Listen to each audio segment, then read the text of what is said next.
c'est pas moi le plus important dans l'histoire. C'est le joueur. Qu'il soit bien, qu'il soit performant. Ok, parce que nous, on pense que à performance tout le temps, forcément. Mais je pense qu'il faut qu'on mette à la place de joueur parfois et que de lâcher un peu. Mm. Et laisser respirer. Parce que nous, on est passionnés de ça, mais eux, non. 90% de tes joueurs, quand ils partent à la retraite, on ne va jamais les retrouver dans une salle de sport ou quoi que ce soit. Donc, il faut prendre ça en compte. On s'en fiche s'ils peuvent faire un 200 kg de développé couché ou je ne sais pas quoi, ou éteindre 35 km/h. Si derrière, le match, il ne peut pas faire une passe, réception de passe, battre quelqu'un un contre un ou marquer un essai ou effectuer un plaquage. Donc voilà. Le but pour moi, c'est qu'il soit performant dans le jeu.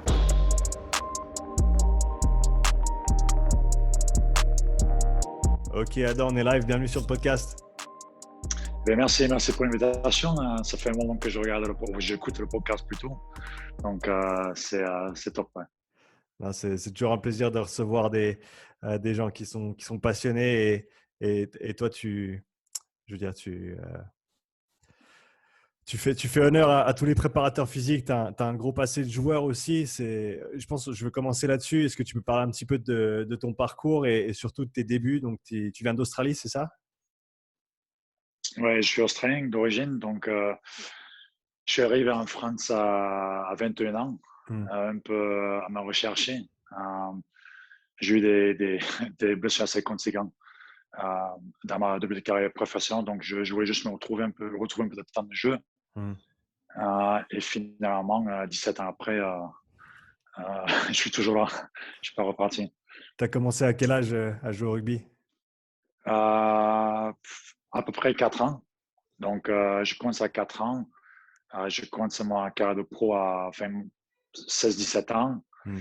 Et j'ai connu pas beaucoup de temps de jeu en tant que pro parce que j'ai enchaîné des blessures, des graves blessures au genou. Ouais. Et donc, comme je dis, je suis arrivé ici un peu à la recherche de jouer, quoi, parce que ça faisait presque 2 ans que je n'avais pas fait un match. J'avais fait le croisé 2 fois d'affilée. Hmm. Et croisé, je manque une saison. Et après un match retour, je refais le croisé. Hmm. Donc voilà. Donc j'ai une connaissance ici, je suis arrivé ici. Et finalement, je me suis dit, j'étais une blessure. Un blessure de plus, c'est fin de carrière. Donc j'ai dit, je vais profiter de voyager, Hmm. apprendre de nouvelles cultures, nouvelles langues, jouer en même Hmm. temps, le sport que j'aime. Et moi, j'adore le vivre en France et ça m'a permis de faire tout ça. Parce que je savais que si j'ai retourné en Australie et ça ne marchait pas, ben, cette occasion, je ne vais peut-être plus jamais le voir. Donc, j'ai décidé de trier, entre guillemets, faire un cross ma carrière pro en Australie Hmm. et reste ici. Et du coup, ça m'a permis de basculer côté prépa physique par la suite. Est-ce qu'il y a des choses qui t'ont peut-être choqué ou marqué quand tu es arrivé en France en tant que joueur de rugby à 13? Je veux dire, par rapport à la façon dont les choses sont faites ici en France, par rapport à ce que tu as vécu en Australie?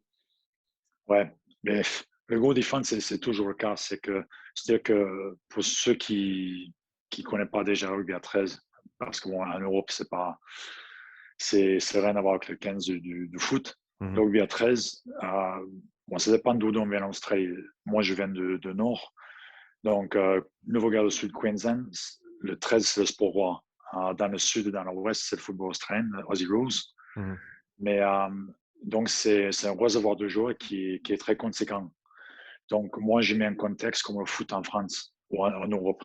Mhm. Donc, c'est-à-dire que il n'y avait que le plus fort qui s'en sort. Donc, pour chaque joueur qui se blesse, qui était mon cas, il y en a 10 autres qui étaient en derrière. Donc, on n'a pas le temps, entre guillemets. Donc, c'est s'entraîner dur et 2 fois jusqu'à l'usure, jusqu'à la casse. Et voilà, le plus fort gagne, quoi. Le plus fort qui reste. Ici, en France, on est plus dans un contexte, j'ai envie de dire, pas plus cool, mais on n'est pas dans ces recherches tout le temps de plus et performance sans arrêt. Mhm. On est dans la recherche de performance, mais c'est très. Je ne peux pas parler que de rugby à 13 parce que je connais que ça en Australie, mais les entraînements sont très, très, très durs. Deux fois, j'aimais des trop. Deux fois, on pousse jusqu'à la casse, qui est toujours le cas maintenant, mais c'est un peu plus cool, on est un peu plus à l'écoute de joueurs. Mhm. Vous avez peut-être pas Je pense. la même liberté en France. Vous avez pas le réservoir de joueurs derrière qui sont là à attendre à jouer. Et donc, C'est ça. tu peux pas te permettre de casser tes joueurs alors que quand tu en as 10 fois plus, On peut pas. pas Ouais. que ce soit la bonne façon de faire nécessairement, mais tu peux te permettre d'y aller comme ça et ceux qui tiennent, tiennent et les autres, eh ben, tant pis, quoi. Et Mais donc, c'est ça. C'est ça. ouais. C'est. Vas-y, pardon. Est-ce que et donc ça c'est la première chose qui t'a frappé quand tu arrivé en France en tant que joueur, c'est la façon dont les joueurs étaient traités ou c'était autre chose? Ouais, ben, moi, même aux entraînements, moi, peut-être je crois que tu es perfectionniste aussi, mais c'est-à-dire que, je vais dire une connerie, mais on est en train de faire pas qu'on fait ça maintenant, mais des 100 mètres, hein, parce que ça, c'était un gros truc, c'était 50 fois 100 mètres et tous ces. Voilà, parce que moi, j'ai parlé des années 2000, Mmh. début des années 2000, et si on dit c'est 100 mètres et pas 99. Donc, si on part avant un sifflet, pénalisé. Si on arrive avant, si on arrête le sprint avant la fin, pénalisé. Tout est pénalisé. Ou ici, je ne comprenais pas. Ça m'a choqué que on ne rentre pas dans un temps qui te donnait. Ah ben bon, c'est pas grave. Tant qu'on fait l'effort ou voilà, le tricher un peu, c'était pas trop. Ça m'a choqué au début. Mmh. J'ai un peu de mal avec ça. Même si, parce que c'est ça qui différencie. Moi, je parle des années 2000 à 2001, 2002, et il faut pas oublier que le rugby à 15, le rugby à 13, les deux, c'est devenu pro à peu près en 97. Donc, c'était pro pas, ça faisait pas longtemps que C'était c'était jeune, pro. c'était jeune. Et préparation physique, ça n'existait pas. Mmh. Donc, c'est-à-dire que ta préparation physique n'était pas comme aujourd'hui diplômé. Et c'était, en gros, le joueur qui était le plus fit, qui partait à la retraite, mais tu n'étais même prépa physique. Mmh. Et il n'y avait aucune science, aucune méthodologie, aucune purification, il n'y avait rien de tout ça. C'était, on arrive, tableau, la journée, c'est 50 fois 100 mètres, on fait 10 km sur la route, ou 10 fois 10 en muscu. C'était n'importe quoi. Mmh. Et c'était à la recherche purement.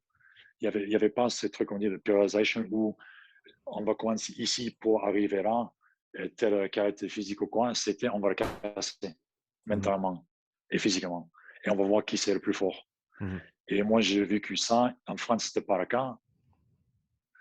On était un peu plus dans l'intelligence, un peu plus, on va dire, léger, parce qu'il n'y avait pas ce réservoir de jeu. On ne pouvait pas se permettre, d'un, de casser les mecs et deux, de dégoûter. Pour Mmh. qu'ils reviennent, quoi. Donc, c'était ça le plus gros différence. C'était vraiment ces côtés perfectionnistes et dureté. Mmh. Est-ce qu'il y a des choses qui t'ont déplu quand tu es arrivé en France? Ouais. Euh, Ça, au début, j'avais beaucoup de mal avec ça Mmh. parce que même de nature, je suis très perfectionniste, mais plus envers moi que les autres. Et en même temps, c'était une bonne chose pour moi parce que ça m'a posé beaucoup de questions. Il fallait que je travaille sur moi et finalement, qui m'a aidé avec mon côté coaching derrière, plus tard dans ma carrière. Je ne savais pas à ce moment-là que j'étais en train de transformer aux autres et m'adhérer à des formatologies. Mais Mmh. finalement, j'étais en train de faire ça petit à petit. Donc, non, il y avait, finalement, ça m'a donné plus de joie. Maintenant que j'y pense, je retrouve mon joie de jouer. Parce que, comme je dis, j'avais passé quasiment 2 ans sans faire un match où Mmh. c'était que m'entraîner et que dans le jeu, que de physique et physique et physique et physique. Et j'avoue que j'étais un peu dégoûté. Et c'est un peu de la raison pourquoi je suis venu au début, retrouver le temps de jeu et retrouver le plaisir. Mmh. Et ce que je retrouvais. Donc finalement, non, c'était plutôt un côté plus positif que négatif. Donc, ça fait maintenant 18 ans que tu es en France et que tu es Ouais, soit joueur, soit préparateur physique dans le 13. Est-ce que tu peux parler un petit peu ouais, de l'évolution du 13 depuis 2002, quand tu es arrivé en France en tant que joueur pro, ouais. jusqu'à aujourd'hui en 2021? Ouais, mais déjà le côté préparation physique, ça a beaucoup changé. Euh, Pas juste en France, mais je vais dire partout, parce que comme je dis, ça fait que 20 ans, presque 25 ans que le rugby est professionnel. Donc il y a beaucoup de choses qui ont évolué. Mmh. Le prépa physique à rugby à 13, ça a beaucoup, beaucoup changé. qui vient avec le professionnalisme et l'importance. Au début, il n'y avait pas trop d'importance de préparation physique. Global, c'était on voulait qu'un préparateur physique pour qu'une fois par semaine, qu'il tapait dans le dur. Il Mhm. travaillait aérobie. Mhm. C'est tout. Muscu, c'était pas un gros truc. Quand je suis arrivé ici, euh, même pas du tout, c'était optionnel, c'est obligatoire. Vitesse, qu'est-ce que c'était? Enfin, on ne savait même pas ce qu'on on 50 ne fois travaillait 100 mètres. jamais. Mais voilà. Ou la vitesse, c'était on va faire, je ne sais pas, 5 fois 20 mètres avec 30 secondes de recul. Donc, Mhm. ouais. Il n'y avait pas de développement de vitesse, il y avait pas, tout était basé sur l'aérobie. Mhm. Et voilà, il n'y avait aucun. Donc, ce qui a changé, c'est la méthodologie, c'est periodization, c'est comprendre. Euh, bon, des intersaisons, ça a beaucoup changé. Quand je suis arrivé, c'était on arrive 15 jours avant le début de saison et puis on joue, quoi. Mhm. Ou maintenant, on comprend l'importance d'un bon pré-saison. Et voilà, c'est côté, ça commence à entrer de plus en plus. J'ai parlé avec pas mal de prépa dans le championnat domestique en France, où comment organiser sa semaine par rapport au match. Même si on est un peu, il y a beaucoup de contraintes avec parce que c'est pas totalement professionnel, donc on est restreint avec ce qu'on peut faire, pas faire et quand et comment. Mais c'est voilà, ça c'est plus gros différence. C'est travailler différentes filières énergétiques ou que ce soit vitesse, aérobie, anaérobie, lactique, etc., etc. Et muscu. Pareil, quand j'ai commencé muscu, c'était, j'ai un peu honte de le dire, mais c'était 10 fois 10. Enfin, c'était bodybuilding, haltéro, ça n'existait pas. Mhm. Euh, les différents centres de travail force, travail dynamique, ou voilà, il n'y avait qu'une façon de le faire, quoi. Donc ça, Mhm. c'est beaucoup voulu. Est-ce que tu peux parler un peu? Je ne suis pas familier avec le format du championnat de rugby à 13. Tu m'as dit que Ouais, vous évoluiez dans la deuxième division anglaise, c'est ça? Donc, c'est ça, c'est ça. comment le championnat il est organisé ici en Europe ou en France, on va dire? D'accord. Parce que en France, en fait, le championnat est que semi-pro. Donc, euh, voilà, donc il y a le plus haut niveau qui existe en rugby à 13, c'est le championnat australien, le NRL. Mhm. Ensuite, c'est la Super League. Donc, disons, ils appellent ça Super League Europe. Mais bon, c'est que les équipes anglaises plus les Catalans qui sont à Perpignan et qui a Fred Masso qui tue récemment, c'est l'ancien préparateur qui était là-bas. On est Mhm. allé à Bordeaux. Et jusqu'à récemment, il y avait Toronto aussi. Donc, pour vraiment chercher le plus haut niveau, il faut passer par ce championnat anglais. Donc, et ça marche comme de rugby ou comme de foot, c'est montée-descente. Et nous, on a évolué dans le championnat français. On voulait intégrer la Super League. Ils avaient changé la façon de faire. Avant, c'était franchise. Maintenant, c'est pas montée-descente. Donc, ils ont dit, ben, si vous voulez le faire, faut gagner le droit. Donc, on commence avec la troisième division anglaise. Troisième division, on a gagné ça. Ça fait 5 ans qu'on a évolué dans la deuxième division. Malheureusement, on était premier vaincu l'année dernière, avant la pandémie. Donc, on espère cette année, ça va être pour nous. Donc, c'est juste c'est l'objectif club dans un premier temps, mais aussi pour l'équipe de France.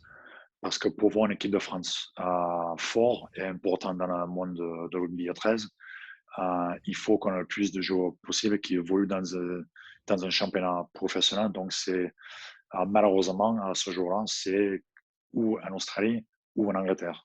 C'est la Mhm. seule façon de le faire. Donc, nous, on passe par ce bois-là. Et l'état du rugby à 13 en France, il en est où? Est-ce que c'est un sport qui grandit encore en popularité avec avec le 15 qui est quand même très populaire comme sport? Est-ce qu'il y a un petit peu de transfert? Est-ce qu'il y a des joueurs qui viennent du 15 pour jouer à 13? Ça se passe comment? Ouais, malheureusement, pas assez. Et c'est simplement parce que ça existe depuis toujours, ce petit guéguerre entre les deux sports. Et c'est très compliqué pour voir une licence aux deux.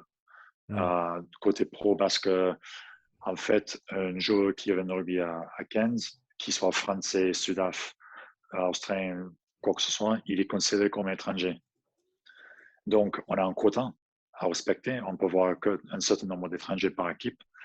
Donc, c'est un gros pari de prendre quelqu'un du 15 qui n'a pas d'expérience de 13, qui prend un quota en espérant qu'il soit un succès à rugby à 13. Donc, il n'y en a pas assez. Le rugby à 13, ça grandit petit à petit. C'est compliqué au niveau média parce qu'on n'est pas médiatisé, il n'y a pas de télé. Il y a des streams, mais c'est très peu connu. On essaie de voler ça. Nous, personnellement, notre club, on a une très très bonne entente avec du Stade Toulousain, qui sont avec nous et qui sont excellents. On fait beaucoup de plus en plus des séances croisées, séances ensemble, où on mélange un peu les deux façons de travailler. Je pense que c'est bénéfique pour les deux sports en plus, autant pour eux que pour nous. Donc, j'espère cette année, on va faire connaître un peu plus notre sport. Le Stade Toulousain, il fait tout pour aussi. Il nous aide beaucoup dans ce sens-là. Au niveau médiatiser nos matchs, faire de promo quand on s'entraîne ensemble. Donc, mais bon, il faut pas rêver. On est très, très, très, très loin de rivaliser des rugby à 15 ici. Je veux parler de ta transition. Pardon, vas-y. Non, c'est bon. Alors, bon, je veux parler de ta transition en tant que préparateur physique. Donc, tu as joué en France pendant 10 ans, c'est ça? Tu es arrivé en 2002 et tu as ouais, une dizaine d'années, ouais. Une dizaine d'années en France. Donc, comment est-ce que cette transition s'est faite? Comme tu l'as dit avant, avant, les joueurs qui étaient en forme devenaient préparateurs physiques quand ils partaient à la retraite. Est-ce que c'est ce qui s'est passé pour toi ou est-ce que tu as pris la place de quelqu'un qui faisait déjà la prépa? C'est dans le sens que j'ai basculé directement de mon dernier temps que joueur en prépa physique. Par contre, c'était préparé bien plus avant et c'était pas dans mes projets de suite, en fait, parce que le club, ils avaient annoncé avant, déjà quand je jouais, qu'ils voulaient monter en Super League. Ils avaient un prépa en plein temps déjà, que je m'entends très bien avec. Par contre, l'histoire, l'entraîneur de cette époque-là, il habitait dans le village où j'habitais moi-même. On venait ensemble à l'entraînement et il se trouve que mon dernier saison, il me posait beaucoup de questions, soi-disant pour son fils. Comment je vois ça, comment j'aurais fait ça. Et moi, je répondais juste parce qu'il dit, mon fils, il rêve d'être pro. Donc, moi, je répondais finalement. Il se trouve que c'était un entretien d'embauche pendant un an. J'arrête de jouer. Et donc, il m'a dit, je pense que la personne qu'on avait à cette époque-là, il ne peut pas nous amener. On va y aller. Et je pense que toi, tu peux. Est-ce que ça te tente? Il savait que je voulais être prépa physique. Par contre, j'avoue, au début, j'ai beaucoup hésité parce que c'était un gros saut pour quelqu'un qui n'a jamais. J'avais fait de coaching. J'ai fait coaching perso à côté, personal trainer à côté. Mais bon, comme tu sais, ça n'a rien à voir avec bosser avec les athlètes, surtout à ce niveau.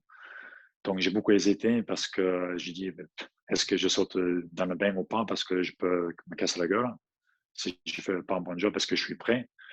Et après, j'ai eu la chance en 2005, quand je faisais quelques diplômes, que un de mes profs à l'époque qui est connu maintenant comme un strength coach, Sébastien Orb. À cette époque-là, ce n'était pas Australian Strength Coach, c'était juste Sébastien Orb, coach perso. Et lui, il m'a vraiment beaucoup appris. Et je suis entré en Australie faire une autre formation, faire un autre séminaire avec lui. Donc, j'en ai parlé et lui m'a dit, il faut que tu le fasses parce que si tu le fais pas, même si tu es nul, on s'en fout. Tu es nul, il te vire, tu es bon, il te garde et tu fais ton chemin comme ça. Donc, j'ai dit, j'ai rien à perdre et je le fais. Et puis, 8 ans après maintenant, je suis toujours là, quoi. Donc, c'était pas prévu. C'était un projet dans le futur, mais ça arrivait plus tôt que prévu, quoi. Ouais, donc, ton premier jour dans tes baskets de préparateur physique, ça s'est passé comment? Dur. Parce que finalement, j'avais joué avec 90% des joueurs l'année précédente. Donc, de passer d'un côté à l'autre, c'était compliqué. Et j'étais un peu le mot abruti, peut-être c'est un mot. Je cherchais peut-être un peu trop de m'imposer pour Mhm. faire cette ligne entre joueur et coach. Mhm. Donc, c'est très dur parce que est-ce que je suis à l'autre des tâches? Est-ce que je fais n'importe quoi? Et je me questionne tout le temps. Je pense que c'est ça qui me pousse d'avancer aussi. Mais je pense que c'est le journée le plus stressant de ma vie. Qu'est-ce que tu as utilisé comme, qu'est-ce que tu as usé comme, J'avoue. comme Mais approche au bon, début? au début, en fait, j'avais pris tout le monde. En fait, notre coach à l'époque, qui était avec l'équipe de France en Coupe de Monde, c'était le manager de l'équipe de France. Donc, c'était comme moi l'assistant. J'avais pris tout le monde avec moi et j'avais dit, écoute, grosso modo, j'étais joueur, maintenant je suis coach. Il y en a certains qui pensent peut-être que je ne suis pas capable. Vous me laissez un mois, vous écoutez tout ce que je dis, faites tout ce que je demande de faire. Et si on a le résultat, vous me suivez. Si on n'a pas, moi-même, je m'en vais. Et donc, ils m'ont fait ça. Et j'étais connu déjà par l'équipe d'être je sais pas, le plus, je sais pas si c'est le plus fit, mais celui qui, voilà, qui physiquement, qui était plus capable, on va dire, haltéro, muscu, j'aimais ça, le physique, techniquement, j'étais très bon, tout ça, donc ils savaient ça. Mais, donc j'avais juste mis tout cartes sur table. J'ai dit, je vais faire des erreurs que je fais toujours, mais je demande que vous me faites confiance. Si ça marche pas, moi, le premier, je m'en vais. Bon, je trouve que ça s'est bien passé et je suis toujours là. Donc, voilà. C'est bon signe. Si tu penses à ta première année en tant que préparateur physique, la façon dont tu organisais les séances, ta semaine, et ensuite comment ça a évolué jusqu'à aujourd'hui, quelles sont les plus grandes différences que tu vois? Le plus gros différence, c'est que surtout mon première année, j'avais ma vision, ma, ma programmation et je suis vers la lettre et je ne change pas. J'ai prévu ça, on fait ça. On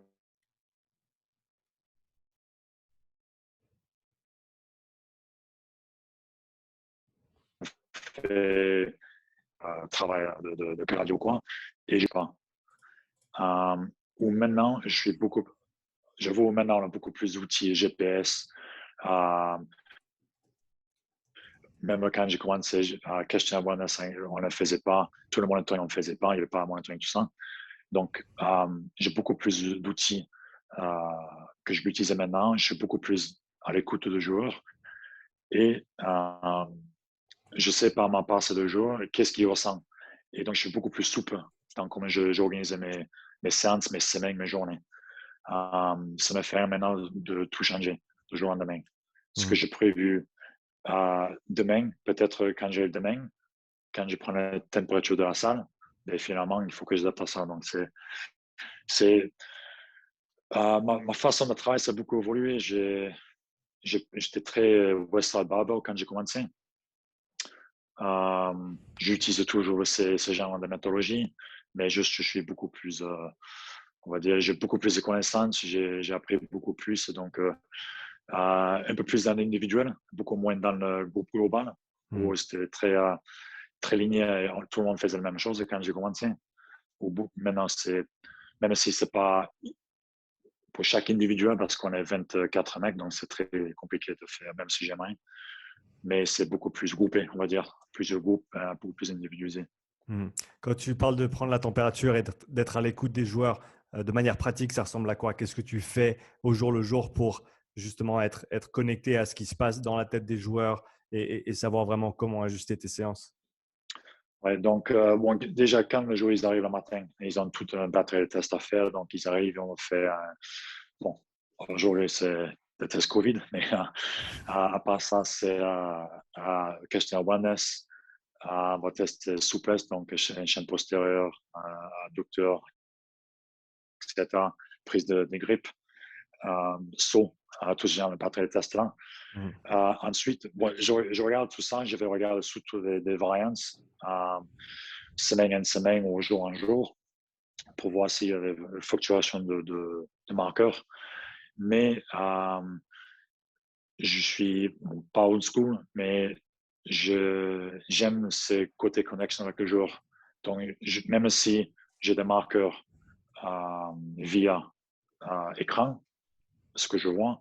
Je perds jamais ce côté contact avec le joueur et questionner. Et ça peut être tout n'importe quoi, comment va les enfants, qu'est-ce que tu as fait hier soir, ta journée off, tu as fait quoi le week-end, ça s'est bien passé, Mhm. tu as beaucoup dormi, tu as bu un coup, ok, comment va ta femme, et juste, c'est indirectement, il me donne beaucoup de réponses et on peut sentir comment il se sent. Donc, c'est côté, il y a, il y a stress physique, il y a stress mental aussi, fatigue, que ce soit sommeil ou fatigue générale physiquement parlant. Donc, je ne perds jamais ce côté. Et même, moi, je suis tout pour les joueurs, que ce soit mes méthodes sur le terrain ou dans la salle de muscu. Ça ne me fait rien qu'un joueur vienne me voir et qu'il me dit je ne le sens pas ça, j'aime pas ça, ou ça m'a. Ce que tu me fais. Bon, il peut me critiquer, aucun souci. Au contraire, je préfère qu'il me dise ça que faire un truc et que ça va pas, quoi. Et t'aurais réagi pareil il y a 6 ans, 7 ans en arrière quand tu as commencé ou pas? Non, non. Première année, peut-être pas, parce que j'aurais pris plus comme une critique, un échec, Mhm. que je savais pas ce que je faisais. Ou maintenant, je sais que c'est le but, et ce que je dis quand je parle beaucoup d'autres préparateurs physiques, pour moi, le but, c'est pas moi le plus important dans l'histoire. C'est le joueur. Qu'il soit bien, qu'il soit performant. Donc, que mon ego, que j'ai un ego ou pas, on s'en fiche un peu. Je suis beaucoup moins égo et beaucoup plus, voilà, qu'est-ce que tu as besoin pour être performant. Mhm. Sur les 8 ans que tu as passé jusqu'ici avec ton équipe, quelles ont été les plus grandes difficultés que tu as rencontrées en tant que préparateur physique?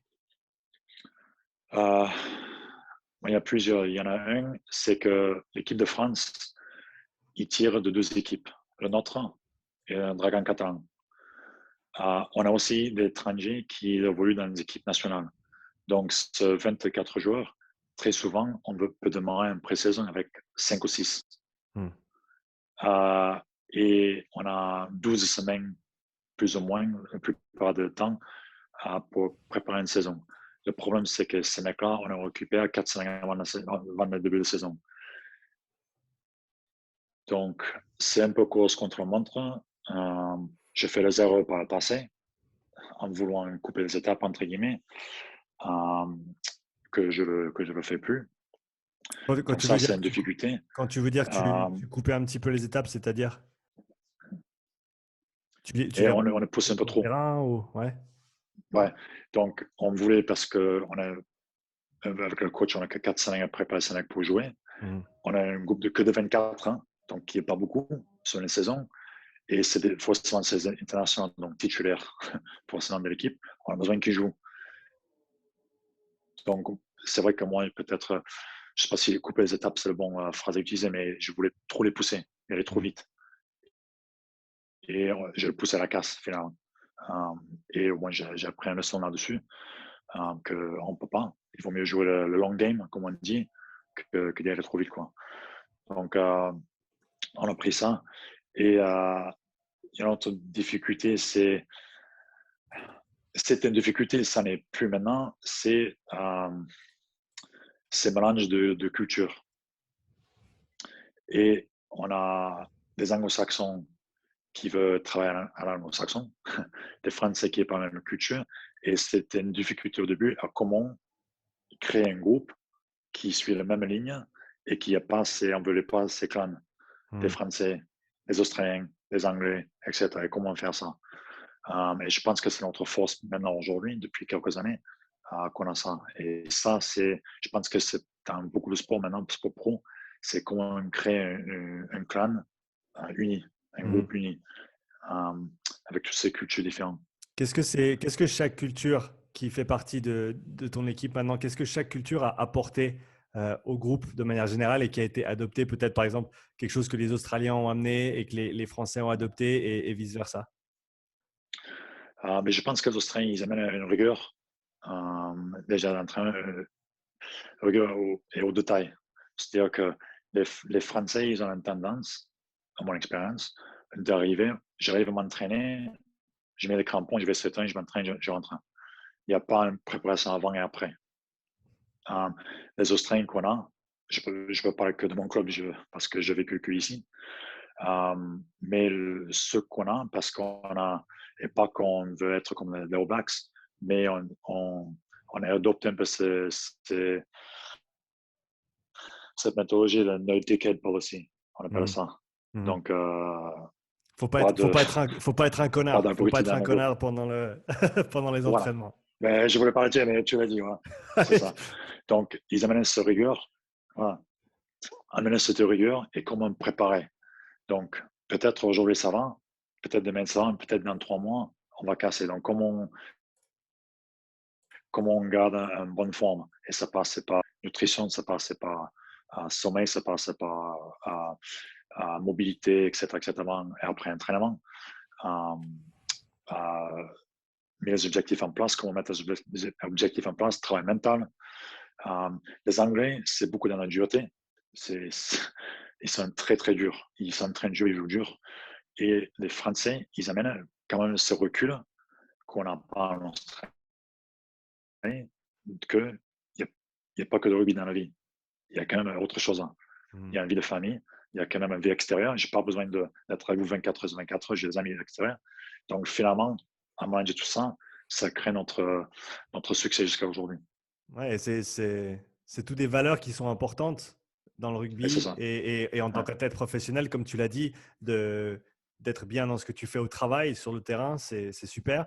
Mais après, il faut aussi savoir être on va dire un humain à part ouais, entière à l'extérieur parce que exactement. le jour où tu te blesses en tant que joueur pro, et ça, je pense que tu peux en parler directement, quand tu te blesses en tant que joueur pro et que avant ça, tu n'avais que le rugby dans ta vie, eh ben, Ouais. c'est des moments, c'est des transitions qui sont difficiles si tu n'as pas une vie en dehors du sport. Ah ouais, t'es isolé.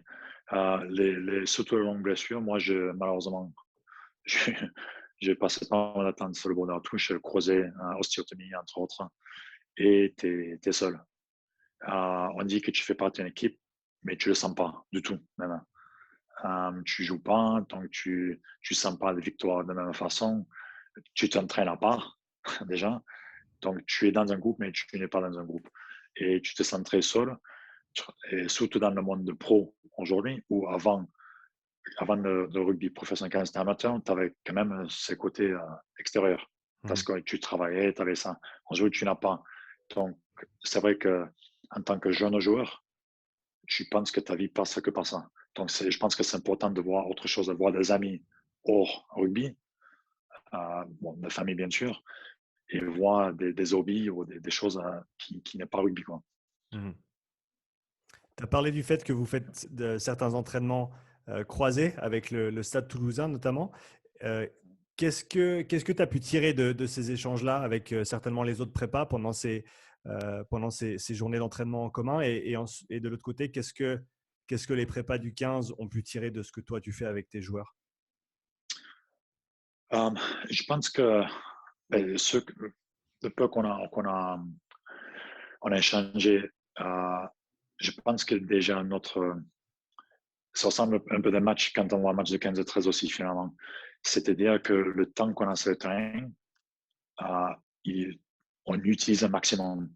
Donc, si on a un train de 1 heure, on a temps collectif de séance, on est à, je sais pas, 50 minutes, 52 minutes. Mhm. Donc, on fait un exo, on fait à fond, bon, on boit, petit revue, ou mot à dire de coach ou de jour, n'importe, on prend. Au lieu de vraiment tirer une séance qui dure d'1 heure à 2 heures. C'est maximiser son temps. Et ça, des muscu, pareil. Je dis pas que c'est la façon de faire, mais mes séances muscu, c'est 3 quarts d'heure max, quoi. In and out, comme on dit, short and sweet. Donc, on fait ce qu'on a à faire. On n'a pas 50 000 exos à faire. De toute façon, moi, c'est très basique ce que je fais. J'ai rien inventé. J'ai piqué plein de choses. Et donc, je pense que ça, c'est une chose qui nous a appris de nous. Et c'est notre côté. Nous, on travaille énormément de vitesse. Enfin, moi, perso, avec nos joueurs, notre jeu que demande notre coach est beaucoup basé là-dessus. C'est un jeu très rare qui est fait en stade, il utilise aussi. Mhm. Donc, c'est ça. Et et aussi la défense. Pour eux, le gros point qui nous a pris, nous, c'est notre défense. Parce que le B13, c'est très, très basé sur la défense. Et, euh, et nous, c'est côté technologie. Moi je parle moi personnellement, c'est côté technologie. GPS, tout ça, ils m'ont appris énormément. Comment aussi, avec le voyage, parce que avec Age Cup, etc., ils voyagent beaucoup, comment s'organiser. J'ai appris beaucoup. Parce que ça, c'est le terme de question. Comment on s'entraîne, comment on organise notre scène pour être bien pour le week-end avec vol, etc., etc. Donc voilà, c'est un travail continu et voilà, donc c'est une très bonne entente. Il n'y a pas du tout ce côté, il ne se prend pas d'eau avec nous, ils sont très accueillants, ils ne cachent rien, nous on ne cache rien non plus. Donc c'est vraiment super. Est-ce que tu peux parler un petit peu plus de ton rôle en tant que préparateur physique pendant les déplacements, comme tu viens de le mentionner? C'est quelque chose qui est peut-être pas très commun pour la majorité des préparateurs physiques, surtout s'ils jouent en France. Donc pour toi, quand vous avez des grands déplacements, comment ça se passe? Comment est-ce que toi, tu organises les journées pour tes joueurs, pour tes athlètes, pour que tout se passe au mieux et de faire en sorte que tu puisses quand même voilà, faire ce que tu peux avec ce que tu as sans nécessairement être à la maison? Ouais. Mais nous, on a passé quelques années où on arrivait deux fois à minuit le veille de match et on partit à 4 heures du matin le lendemain. Hmm. Donc ça, c'était... Moi, j'avais pas beaucoup à faire en déplacement, mais j'avais beaucoup à faire au retour en France pour le rafraîchir, pour qu'il soit prêt pour la semaine après. Ces derniers temps, souvent, on part le veille, le match, on arrive dans l'après-midi, vers 14 heures ou 13 heures, l'heure anglaise. On commence toujours, première chose qu'on fait, on pose la valise, on pose le sac et on se trouve dans une salle commune et on passe par un travail de mobilité, euh, euh, respiration, etc., etc., juste pour qu'ils bougent. Mhm. Ils vont manger, ils ont un peu quartier libre, quelque temps. Ils doivent passer par massage. Souvent, le kiné, il va voir qui il a à voir. Et pour aussi, il y en a certains autres qui veulent faire un peu plus, que ce soit mobilité, j'aime pas dire étirement, mais un mouvement, on va dire. Mhm. Ils font ça. Le lendemain, on laisse dormir. On donne 10h, à 10h30, 11h, on a rendez-vous tous ensemble. On va aller marcher. Pareil, j'aime pas qu'ils restent à l'hôtel, j'aime qu'ils respirent un peu. Et quand il fait beau, qui est pas souvent en Angleterre, on va retrouver un bout de pelouse et c'est pieds nus. Et on va faire quelques jeux ludiques, quelques gammes de mouvements ou mobilité. Après, ils mangent, ils ont un peu de temps à eux. Et après, au match. Au match. Après le match, ouais, après le match, c'est un peu fast-food. Parce que moi, je gère le menu aussi quand on part en déplacement. Mhm. Donc, avant, ça reste quand même très diététique. Et après le match, ouais, c'est soirée mexicaine ou soirée, je sais pas, pizza, un truc comme ça, avec, voilà. Juste mentalement pour qu'il se relâche un peu. S'il y a un moment pour le faire, c'est bien à ce moment-là. Mais c'est ça. S'il veut, je peux consommer un peu de calories là, mais voilà, euh, c'est ça que je pense que c'est important de préparer physique, c'est OK, parce que nous, on pense que à performance tout le temps, forcément. Mais je pense qu'il faut qu'on mette à la place de jouer parfois et que de lâcher un peu. Mhm. Et laisser respirer, parce que nous, on est passionnés de ça, mais eux, non. 90% de tes joueurs, quand ils partent à la retraite, on ne va jamais les retrouver dans une salle de sport ou quoi que ce soit. Donc, il faut prendre ça en compte. Il faut ce côté mental, lâche-le un peu, laisse-le tranquille. Cet épisode est présenté par Strength Coach Network, la meilleure plateforme d'éducation et de développement pour les coachs et les préparateurs physiques. Strength Coach Network propose plus de 200 heures de contenu vidéo éducationnel présenté par des coachs à la pointe de la performance sportive tels que Dan Pfaff, Derek Hansen, Carl Dietz et Buddy Morris. Si tu cherches à améliorer tes connaissances et tes compétences, tu trouveras tout ce qu'il y a à savoir sur le développement de la vitesse, l'agilité, la pliométrie, l'endurance, la réathlétisation, la programmation et bien plus. Strength Coach Network te permet également d'échanger avec des centaines de coachs aux quatre coins du globe, du niveau amateur jusqu'aux plus grands coachs de NFL, NBA et MLB. Tu peux poser tes questions, répondre à des conversations engageantes et obtenir de précieuses informations auprès des leaders de la performance sportive. Strength Coach Network couvre également le développement de carrière pour les coachs. Si tu as besoin d'une critique de ton CV, dois te préparer pour un entretien ou si tu cherches des conseils de réseautage professionnel, visite strengthcoachnetwork.com/upside et reçois ton premier mois d'abonnement à moitié prix. Va maintenant sur strengthcoachnetwork.com/upside pour bénéficier de cette offre exclusive. Ouais, j'aime bien cette idée-là. Tu as parlé des outils technologiques qui t'ont aidé en tant que préparateur physique. Tu as parlé des GPS notamment. Est-ce que tu peux parler un peu du panel d'outils technologiques que toi, tu utilises aujourd'hui en tant que préparateur physique et qu'est-ce que chacun de ces outils t'apporte comme information que tu peux ensuite utiliser pour soit ta programmation, soit ajuster les séances, soit individualiser un petit peu le travail, etc. Ouais. Et on a des choses très basiques que tout le monde connaît, Question Wellness. C'est tout bête. Ça coûte zéro. Ça coûte rien. Facile à mettre en place. On peut retirer quelques informations qui peuvent être utilisables. Mais sit and reach, donc juste une mesure de souplesse. Des dynanomètres pour mesurer adducteur et aussi prise de main, qui va être un facteur neurologique pour voir s'il y a une fatigue nerveuse. On va utiliser un système RPE. Même si je ne suis pas à fond dans RPE, je ne veux pas baser ma semaine sur un score à 2000, 3000 points. J'utilise plus pour moi, pour un retour de jour, pour voir si ils sont un peu un yo-yo ou pas, ou combien ils ressentent mes entraînements. Mais en moment, je base ma vision de préparation physique ou mes entraînements là-dessus. Après, je suis beaucoup plus le GPS pour l'utiliser pour organiser un entraînement ou une semaine. Donc, on va utiliser distance totale, sprint haute intensité, top speed, nombre d'accélération, décélération, impact. Voilà, ce genre de choses comme ça. Est-ce que les données GPS par rapport à la vitesse, est-ce que les barèmes sont individualisés par rapport à la Vmax de chacun ou est-ce que c'est des fourchettes qui sont préétablies et qui s'appliquent à tous les joueurs, peu importe leur vitesse max? Ouais, non, on essaie d'individualiser le plus possible. Donc, jusqu'à là, on n'avait pas tout le monde équipé avec les GPS. Donc, c'est un peu plus global. Maintenant qu'on a tout le monde, toute l'équipe depuis cette année qui sont équipés, c'est beaucoup plus individualisé. Donc, j'aimerais que pré-saison beaucoup plus facile parce qu'on va faire des séances où c'est vitesse pure. Donc, c'est facile. On va donner un objectif qui peut être, ça dépend de ce qu'on recherche, mais j'aimerais que dans une semaine ou dans 15 jours, ils atteignent au moins 90% à un moment donné de la vitesse max, quoi.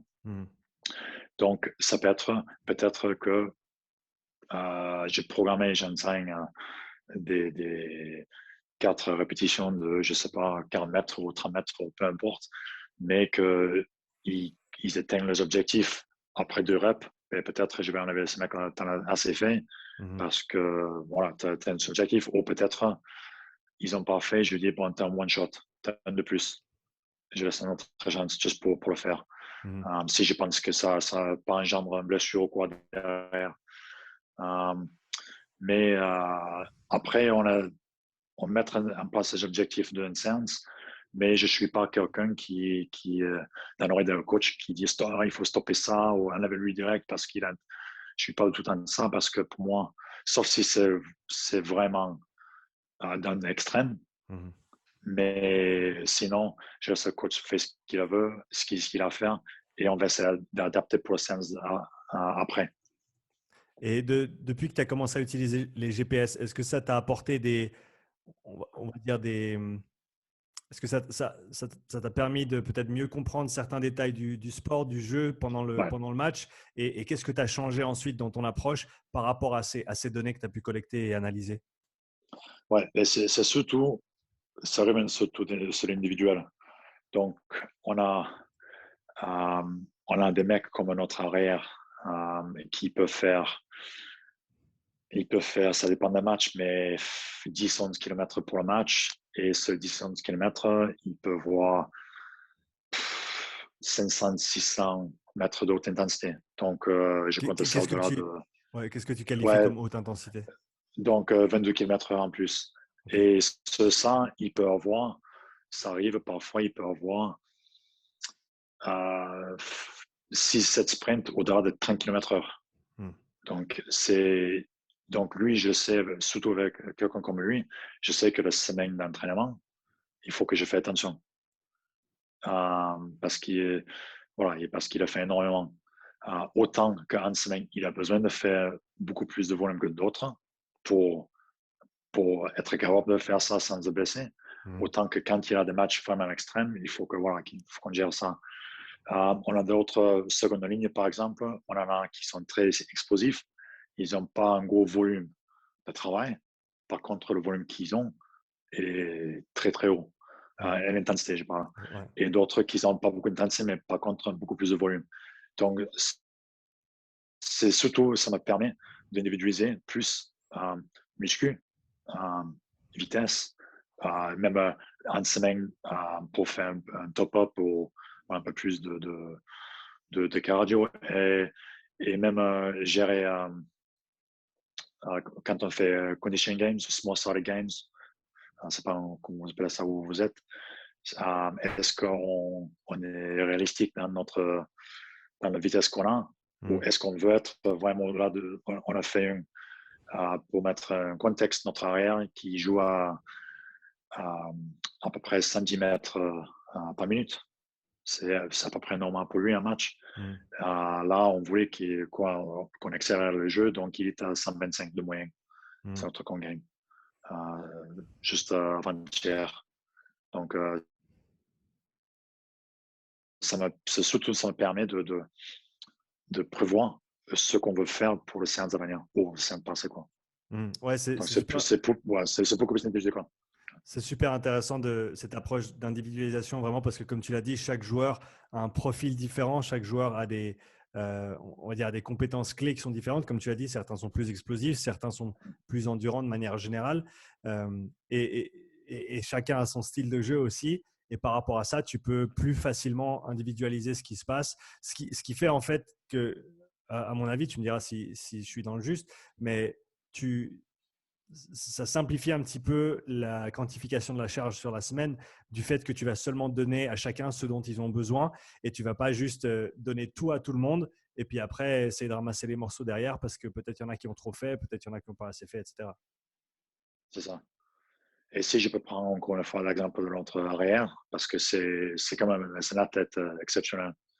Euh, Il s'appelle comment? on fait une séance vitesse. Marc Kerala. C'est un Australien, mais il est français. Il est joué en équipe de France, donc on le compte comme français maintenant. Mhm. Il est comme moi.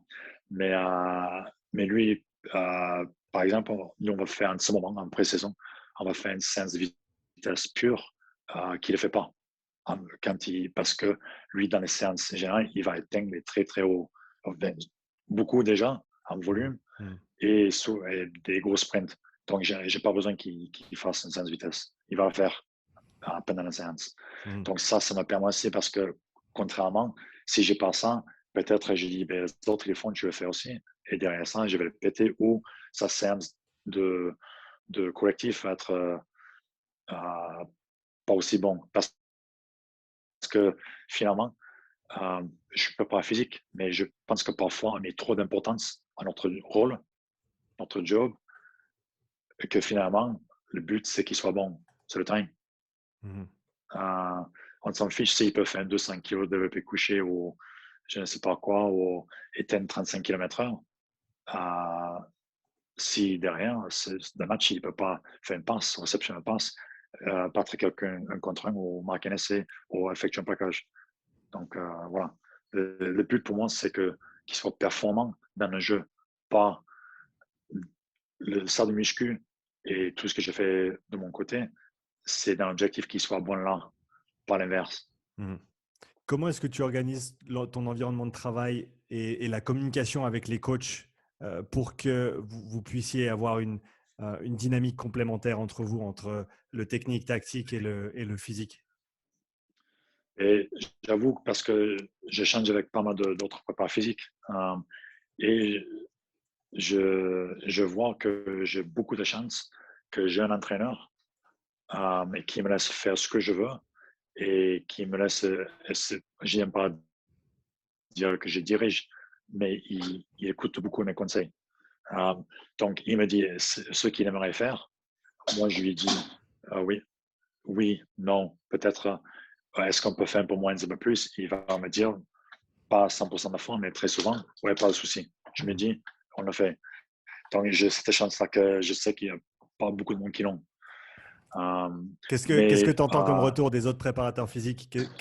Quelle est leur situation en général? ben, j'en ai beaucoup qui me disent qu'en gros, le coach, il dit, moi, j'ai fait ça et toi, tu prépares, moi, c'est le coach, on fait ça. Point barre. Mmh. Il ne comprend pas parfois l'importance de se donner qu'on donne finalement. J'ai beaucoup, beaucoup de chance que j'ai un entraîneur qui écoute beaucoup. Ça arrive parfois à pouvoir me dire, je le fais quand même, hein. Mais OK, moi, mon job, c'est juste de donner les informations que j'ai. Qu'est-ce que ça va faire si on ne le fait ou si on ne le fait pas? À lui, après, il dit, ah, OK, on le fait, on ne le fait pas. Mmh. Donc, mais moi, j'ai une chance. Ça se passe le matin, on va se réunir. On a prévu le séance en avance déjà la veille ou la semaine avant. Et après, j'ai dit, écoute, on a prévu ça par rapport à ce que j'ai vu ce matin. Euh, oui, non, peut-être Mmh. enlever, ajouter. Voilà. Ouais.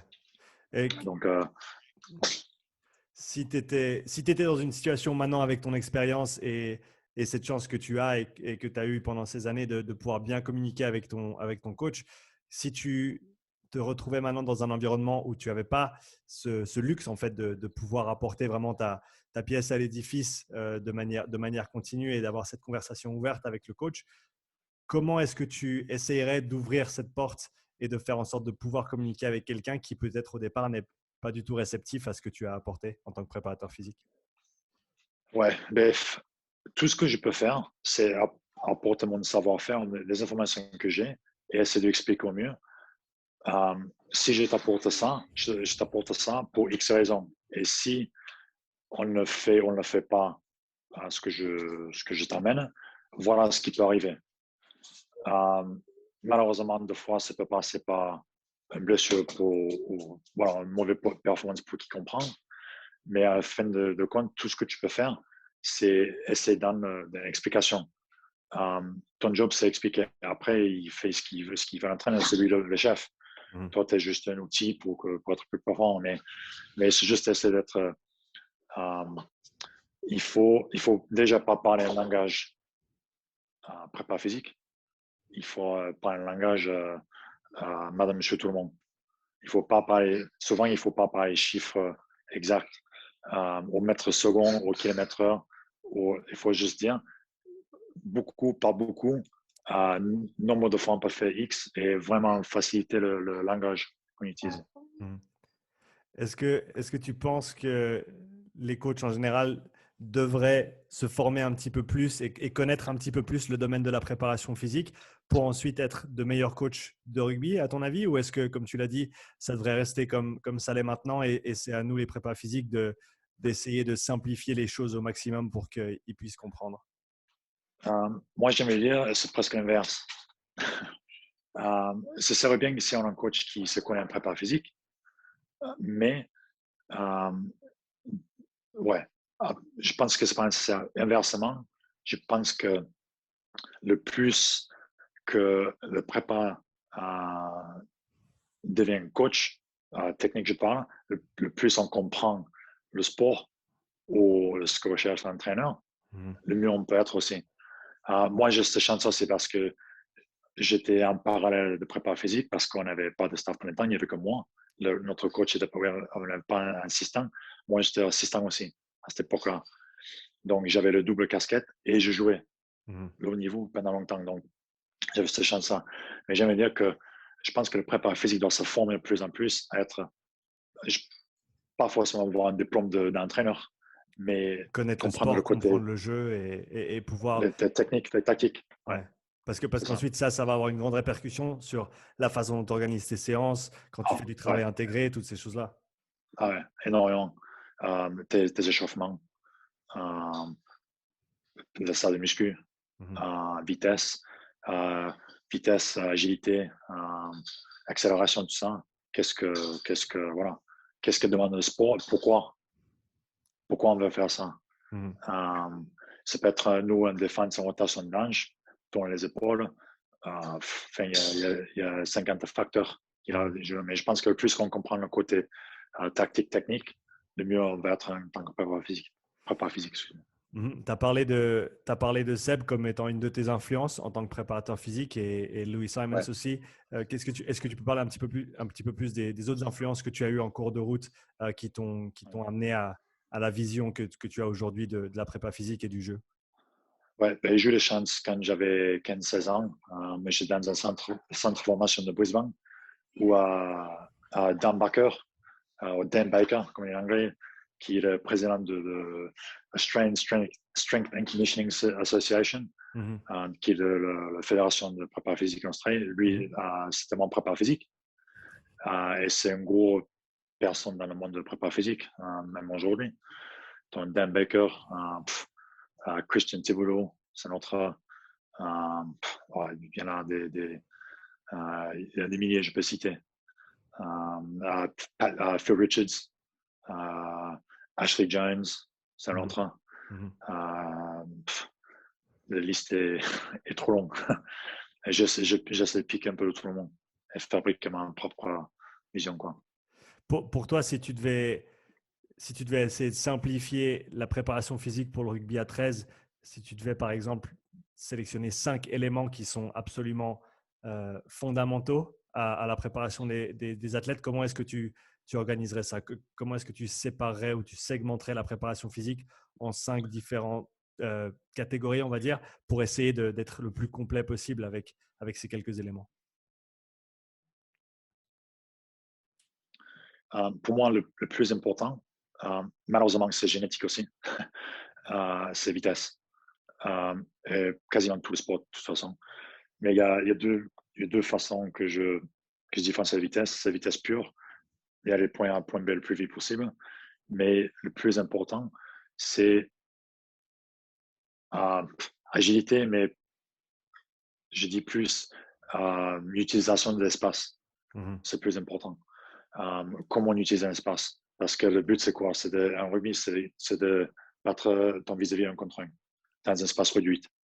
Donc, ça, c'est peut-être plus important, vitesse pure derrière. Euh, Force, explosivité.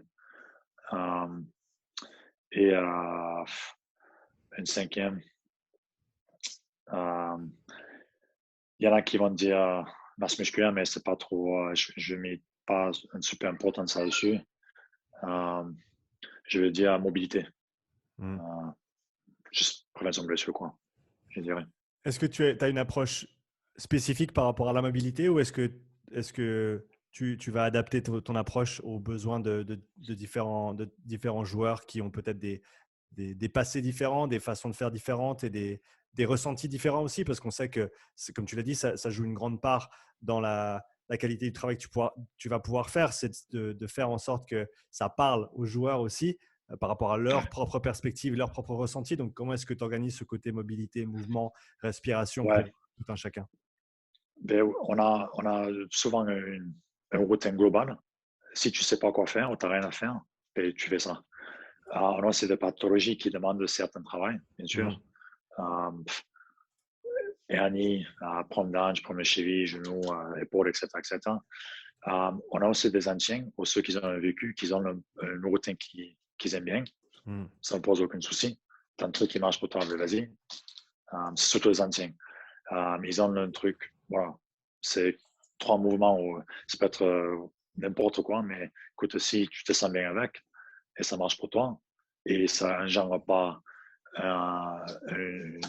on va dire, quelque chose de négatif, aucun souci avec moi, pas un problème. Tu as d'autres qui détestent ça, donc on va essayer de donner le minimum pour qu'il soit fonctionnel, mais on ne va pas non plus le bourrer et le forcer parce que ça ne sert à rien, parce qu'ils n'acceptent pas et ça fait plus de mal que de bien. Ils repoussent. Donc, juste le strict minimum. Est-ce qu'il y a certaines pratiques que tu as ou certaines méthodes que tu as utilisées avec lesquelles tu as eu beaucoup de succès auprès des joueurs en termes d'amélioration de leur mobilité, de leur ressenti tous les jours, en termes de tension musculaire, etc.? Ouais, pas, et c'est pas dans tout ce que je dis. Je n'ai pas une manière ou une philosophie spécifique, mais c'est plein. On va utiliser, bon, il y a plein de choses hydropotales. On a les advertise, il y a plein. Et c'est essayer de trouver, bon, déjà, qu'est-ce qu'ils ont besoin de deux, qu'est-ce qu'ils aiment faire. Et j'ai aussi une autre personne que j'utilise beaucoup, Greg White, c'est Zenergy Performance sur les réseaux sociaux. Et lui, il est beaucoup dans tout ce qui est mouvement. Je dis pas hydropotable parce qu'il a sa propre façon de le faire, mais lui, il commande, nos journées commencent avec lui. Donc, ça va être des mouvements animaux, ce genre de choses. Mais voilà, c'est juste donner quelque chose pour que quelqu'un a de quoi faire pour être mobile, pour être actif et fonctionnel. Mais pas une chose spécifique. Écoute, je voulais terminer avec quelques questions courtes avec toi aujourd'hui. Déjà, merci beaucoup d'avoir accepté mon invitation sur le podcast. C'est vraiment super de pouvoir échanger avec toi. Donc, pour commencer, qu'est-ce qui te fascine à l'heure actuelle en prépa physique? Vitesse, facile. C'est ce que je m'intéresse le plus et j'ai plus besoin de travailler en vitesse. Et nutrition toujours. Est-ce qu'il y a un aspect de la vitesse sur laquelle tu es focalisé en ce moment? Est-ce que c'est plus Vmax, accélération ou d'autres? Vmax et aussi pour spécifique agilité. Donc, le Vmax, ça m'intéresse beaucoup. J'avoue. Parce que c'est ce que pas que je comprends le moins, mais ce que j'ai besoin de plus travailler. Il n'y a pas de problème. Quel est l'exercice que tu aimes coacher le plus? J'aime coacher le plus, mais je fais le moins soulevé de terre. Soulevé de terre, ok. Mais je fais le moins. Et quel exercice est-ce que toi tu aimes entraîner le plus pour toi? Pareil, ok. Je le fais pas souvent à cause de questions nerveuses, mais j'aime le plus. Si tu devais recommander que les gens aillent suivre un coach sur les réseaux, ce serait qui? Un coach. Voilà. Il y en a trop. Je sais que c'est difficile. Français ou anglais? Ouais. Bah, un de chaque, un français, un anglais. Français, Fred Marceau, que tu as eu récemment. Je trouve qu'il est énorme. Et bon, lui, il a l'Indien, mais donc je ne veux pas dire c'était Keegan Smith, mais je vais dire Sébastien Loeb, facile. Sébastien Loeb. Si tu avais un livre à recommander? Prépa physique. Triphasic Training, Cadettes.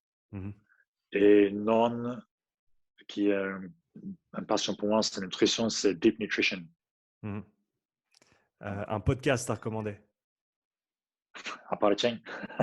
T'as pas le droit de mentionner le mien, c'est trop facile. Un podcast. On va dire Just Fly. Just Fly Performance Podcast. Ouais, c'est un très, très, très bon podcast. Où est-ce qu'on peut te retrouver sur les réseaux? Alors, le réseau, c'est Adam Innes.